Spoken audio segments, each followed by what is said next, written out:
I'm Hanish Patel, and this is User Friendly, the show where we explore emerging trends in tech, media, and telecom, and how they impact business, operations, and the world around you. Around the globe, many countries are increasing their investments in technology in order to compete with the US and other leading countries. One country that certainly makes the top of that list, and that we've been hearing quite a bit about in the news of late, is China. Today, we'll dive into a fascinating discussion around China and technology, and some of the forces that have a wide-reaching implication for relations between US and China, as well as multinational corporations in the TMT industry. Joining me is Ken Dewoskin, founder of Deloitte's China Research and Insight Center. He serves as a senior advisor and eminence fellow on the topic of China. So we're thrilled to have him here today.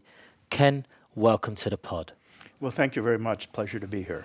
So Ken, let's just jump straight into it. And I know you travel to China, I won't even say on a frequent basis, but you could set your watch to it in terms of the amount of times that you're going to China. What have you observed in the major Chinese cities, take Shanghai, for example, in terms of technology use, and how does it compare to what we're seeing in the US? Well, I think the first thing that's very noticeable is the speed of adoption. I actually made my first trip to China in 1977, before economic reforms began. Extraordinarily rare for anybody even to have a black and white television set. Shanghai today, it's extraordinarily rare to see anybody walking on the street who is not looking at their mobile phone, either paying bills or shopping online or playing some zombie game or whatever. So there's been a dramatic transformation. And along with that, the providers of technology and technology devices in China have become very, very prominent, not only in that market, but globally. I mean, what you described there doesn't sound too different from what I see in LA, when I see a lot of people walking down the street with their face buried in their phone. But are you saying it's the pace of adoption, or is it just the spread of that technology across China that's just mind-blowing? Well, it's both. And I think your question raises a really interesting point. There are characteristics of what you might call the life-work relationship in China, which are very different from LA, for example. Very few people in China would drive to work. If the situation provides, they would take a DD vehicle, which is the equivalent of a rideshare vehicle, or mostly on the subway or buses or other forms of public transportation, which means that they are free to look at their devices, to shop, to pay bills, to do the other sorts of things. We would hope that in LA, where most people are driving, that they wouldn't be shopping online and they wouldn't be texting. They might be paying their automotive liability insurance online, but other than that, they should probably be watching the road.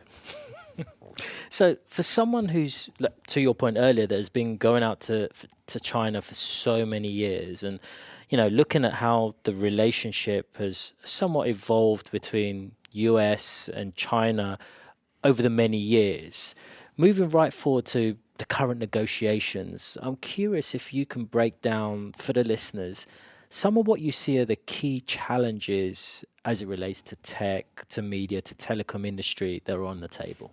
Yeah, there's a very long list, really, of things that are interesting and I think worthy of attention.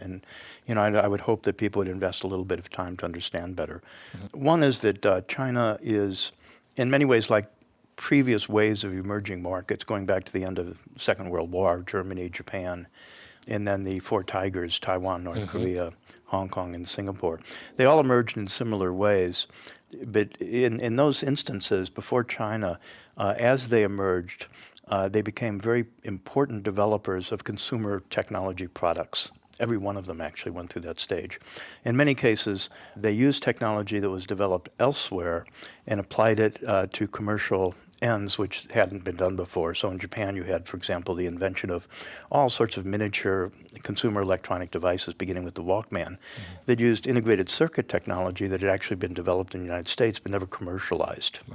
So you had that pattern. The other pattern that was important is that in each of those countries, as they enriched and as they developed, they became important supportive members of existing global institutions, including technology standards institutions. China has taken a somewhat different path, in part because its market is so huge and its own economic model is so different. So China is serving its domestic population. It's expanding its global footprint in terms of technology projection, but it's also having a very mixed impact on things like global standards organizations and the global key international economic organizations that have been more stable up to that point. So we'll see, and I think that's one of the origins of some of the pressures now that exist in this trade and investment discussion that's going on. So let's talk a little bit about some of those pressures or those negotiations. And when I think about some of the trade negotiations and how they're being portrayed in terms of just by the media between the US and China, do you see a difference between kind of maybe what we're hearing and what's going on, given the amount of frequency you're in China, you're in US, and you get a real balanced view of both of those? Yeah, well, definitely the view of what's going on is extremely different. Almost, if you could construct it as polar opposites, you could fairly say that they're sort of polar opposite. Right. In terms of what's fair and what's not fair, in terms of the applicability and the sort of correctness of the tactics being used on either side, and what the ultimate outcomes might look like. And for a start, I'd say we often talk about things like the art of the possible, what it's possible for either side to do, because either side isn't 100% flexible. There are certain things that China cannot do in terms of its basic economic model, and there are things that the United States cannot do in terms of its basic economic model. And then there are the political issues. We have elections in the United States. We don't have those kinds of elections in China. So the political pressures that bear down on the leaders who have to make these important decisions and finalize these negotiations, or I should say advance these negotiations, are very, very different. Overall, if you were to sort of reduce it to a few simple comments, in China, the view remains very prominent that the U.S. is trying to contain its growth. In the U.S., I think our listeners will be familiar with the view, which is to say that China has taken a lot of technology for which U.S. companies have not been compensated. Their economic system, which is largely state-owned or even state-supported, we're not explicitly state-owned, can compete unfairly globally and certainly compete unfairly in the domestic mainland market. And then certainly with that backdrop, back to the negotiations, you're always hearing things about with these trade frictions that are going on, so to speak, between US and China. What does that mean for our tech, media, and telecom companies here in the US that may be reliant on China for some of the production and aspects of their supply chain overall? Yeah, well, I'm very glad to hear you say reliant on China, because that is the reality, and it's not a reality that is often recognized by our media. Our media tends to focus on the negative aspects of the relationship. But if you look back at China, especially since around 1995, China and Chinese assemblers have been major customers of Chinese tech companies, possibly the most significant customers they have outside the United States. In fact, I think obviously the most significant customers they have outside of the United States. So the contribution of China to the top line of major chip makers and major developers of technology solutions and major software developers is very, very high. And that needs to be recognized. And one reason that needs to be recognized is if you want to look forward at the scenarios that might emerge over the next, say, 5 to 10 years, that history is important because there's going to continue to be a lot of commercial reasons that U.S. companies are going to want to cooperate with Chinese companies and are going to want to work with them as customers and as suppliers. And let me drill a bit further on that topic and kind of, we both mentioned here the reliance, so to speak, of US on China, particularly from a production perspective. But let's look at it from the other direction. How do our tech and our media and our telecom companies think about how do they serve the China market? And kind of looking at it from another perspective, what's your thoughts from there? Well, I think that right now, contrary to the expectations we might have had, U.S. tech companies are actually continuing to invest in China. There's some migration of supply chains and some migration of customer bases out, but I think it's not as significant as the new investment going in. And the reason for that is that China has been very out front about the reliability of its own supply chain. And so they've constructed an unreliables list, and tech companies that have interrupted supply to China, even when under considerable political pressure in the United States, can find themselves on the unreliable list. And if they're on the unreliable list, they face the possibility that China will invest in import substitution. Okay. That China will try to develop products that substitute from what they're currently buying from the United States. So we put ourselves, as U.S. companies, we put ourselves in that high-risk situation right now, in a sense unnecessarily. One of the strategies that high-tech U.S. companies have deployed is to move more operations to China and actually, in a sense, localize them in China, including R&D support for their product development. In that case, it continues to be an asset for the U.S. company, but it does involve new investment into China and more localization and, in some respects, more exposure of intellectual property. So thinking about the constant negotiations that are taking place between US and China, I can only imagine that for the executives and leaders of multinational corporations, for them to plan for the future, what should these executives of those companies that are affected by these negotiations be mindful of? Well, a couple of things. This is an important time. It's a time when traditional planning processes are no longer adequate to the challenge, I would say.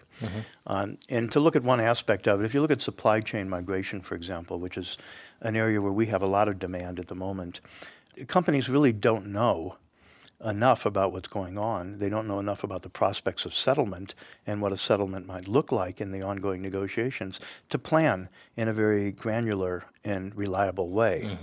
And so what they now face is a possibility of building a high level of redundancy in their supply chain to avoid future spills, avoid future shortages and major disruptions. So that's kind of, we talk about that as buying a kind of insurance against the future. Basically what's happened, again, to put it in very simple terms, is that supply chain professionals in major tech companies, product development professionals and marketing professionals in major tech companies may be very, very good in the traditional demands of those jobs, but they are not that experienced in the politics that now bear down on their responsibilities and the politics that will shape their future roles. Got it. So let me pivot a little, if I may, to a slightly tangential topic, but still very related to tech projection, particularly when it comes to China. If we look at even just the next 5 years, when we think about some of those critical areas around AI and IoT and different areas that are using data, and like I mentioned, just the proliferation of technology advancements that are taking place, what do you see for the projection for China in that space? Good. This is a difficult and very sensitive area to talk about because it's very easily interpreted as a comment on the people in the two countries. And I want to be very clear in commenting on this that we're not talking about the capability of the U.S. population or the Chinese population to be innovative. Right. Or to develop technology of the future. That's not the point of this. But economies at different states with different structures do have different competencies and do have different prospects for development. I already mentioned earlier in talking about emerging economies that they have often excelled at innovation at the application level of technology. So really the answer to this question involves us to look a little bit at the tiers of technology, from basic research in things like semiconducting, superconductivity, material science, artificial intelligence, hypersonics, quantum computing, all the way up to the development of things like drones and 3D printers and surveillance cameras and flat screen television sets, curved and otherwise, 8K and all the things that are hitting the consumer markets. It's at that application level that I would expect China to continue to be very innovative and very successful and probably become the dominant player in the world. I think that's actually the case. But the other layers, which include the basic science I just described and intermediate levels of, say, very, very high quality, very dense semiconductor creation, I think it's a while before China will reach world-class standards. Right now, they're still dependent on foreign technology and are likely to be so for the next decade or so.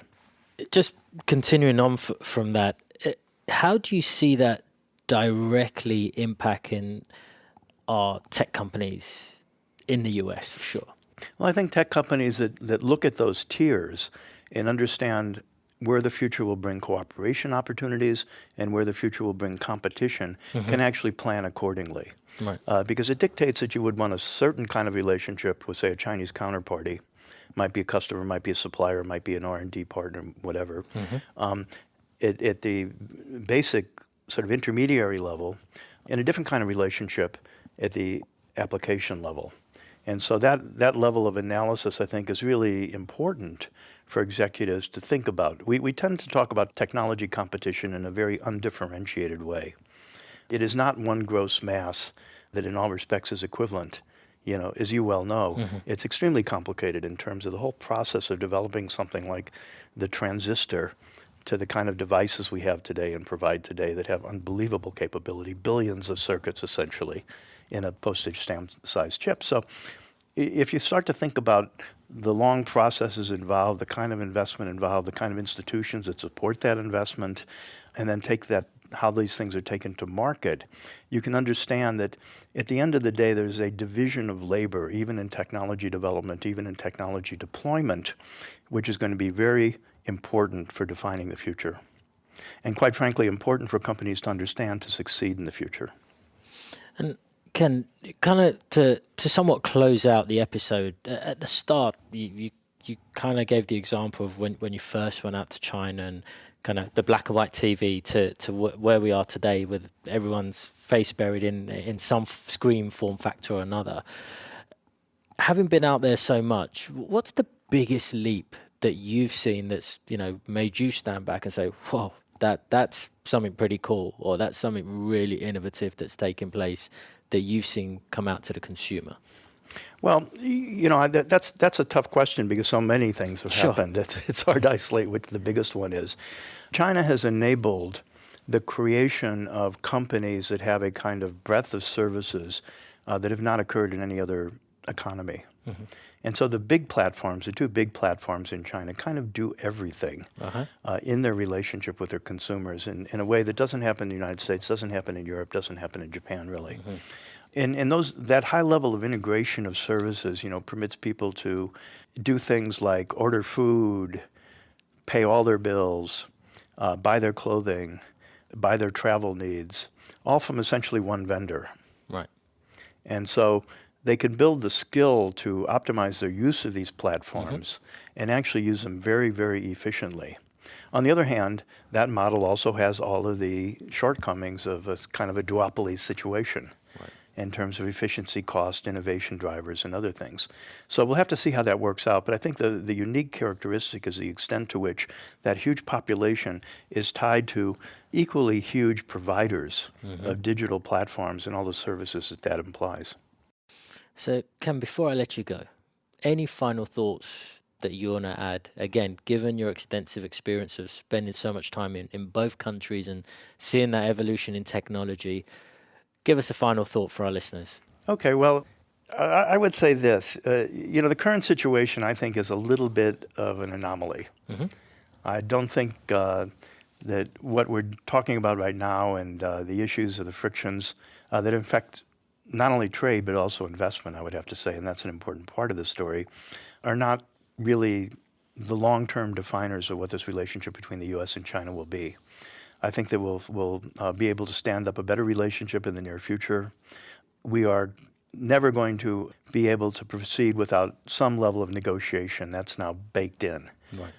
Some level of competition across a wide range of technology fronts. That's now baked in.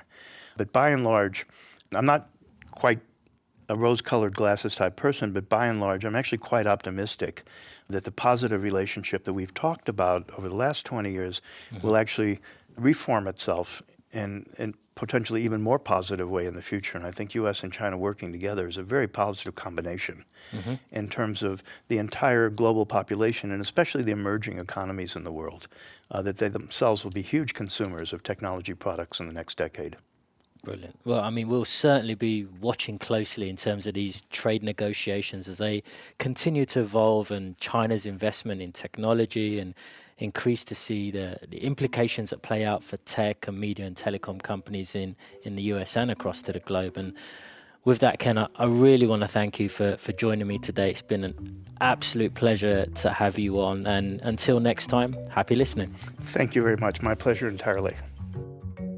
Thanks for listening to User Friendly. To subscribe or listen to more episodes, search for Deloitte User Friendly in your favorite podcatcher or find us online at userfriendly.deloitte.com. The opinions expressed by guests on this podcast belong to them and do not necessarily reflect those of Deloitte.